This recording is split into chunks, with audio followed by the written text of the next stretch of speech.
What is going on, YouTube? It's your boy Matt Give the Hands, back to you with another video. In this video, we are going to be doing a beard trim, a beard shaping. So right off the back, we're going with the Tune 45 shave gel, and I began to do the line pretty high and pretty natural. But PJ, he's also a barber at the Land O'Lakes location where I cut at, where S-Crap cuts at. Nate, Lex, Vazio, Josie, now PJ, Kendrick. But anyways, PJ wanted the beard line to be as high as possible, but it was too high. It wasn't like fully connecting, and we want to connect it to the mustache area, so we kind of moved down the line a little bit. Now we're gonna go ahead and line up the mustache area using the Andes Slimline Pro Li custom modified trimmers, Tune 45 edition. 86 custom clippers is the ones who modify those trimmers. So we apply the shave gel. Now we're shaving the mustache area. We're gonna shape up the beard as well. We're gonna pick it out, shape it up. Now I'm gonna add the color enhancement on this side, and we're gonna go ahead and wipe the area clean and get rid of any kind of dirt, oils on the skin, and that's gonna allow the Tune 45 already pre-mixed lineup and beard enhancement color to stick better on the skin. And we have a business card, and we're just going in with the cordless Tune 45 Get Beam airbrush compressor and just lightly tapping on that line because I want to create like a rough draft, go back and use a razor and then make it a little darker.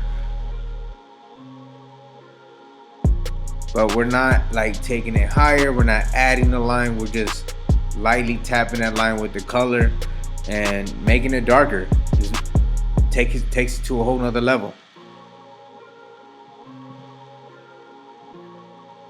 And we've learned that cleaning the area first before applying the color, it allows it to last longer. Houston, we have a problem.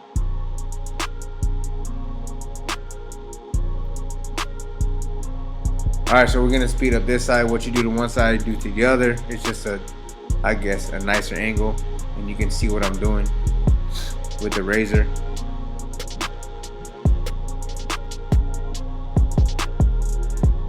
Again, on this side, I started high, but I started working my way downwards. And there's a line there, guys, but it looks darker right there because the shave gel is, you know, that's like the excess hair that came down to that line. But once we wipe away from it, it's gonna look like the line is no longer there, but there's hair there. It's just really light, but once we hit that color enhancement, you're gonna see that it's gonna stick to it, and it's gonna look a lot more fuller.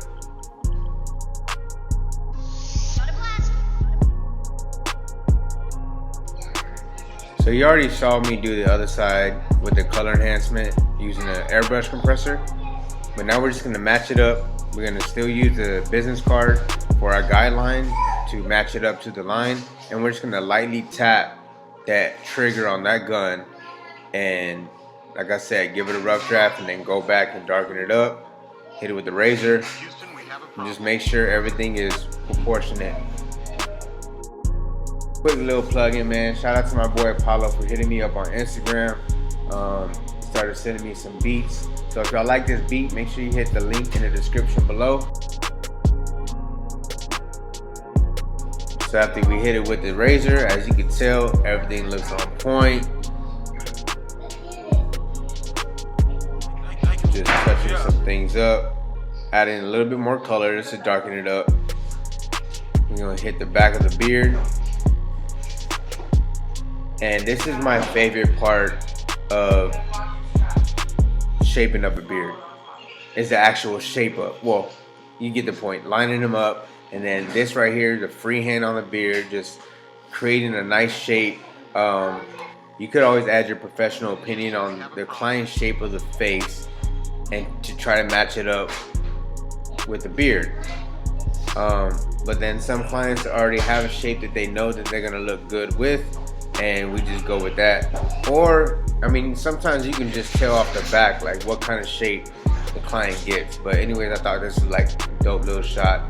So I hope you like this beard tutorial. Make sure you subscribe, share, comment, hit that like button. It does great for the channel if you want to see it grow. Team Gifted, as always, stay gifted.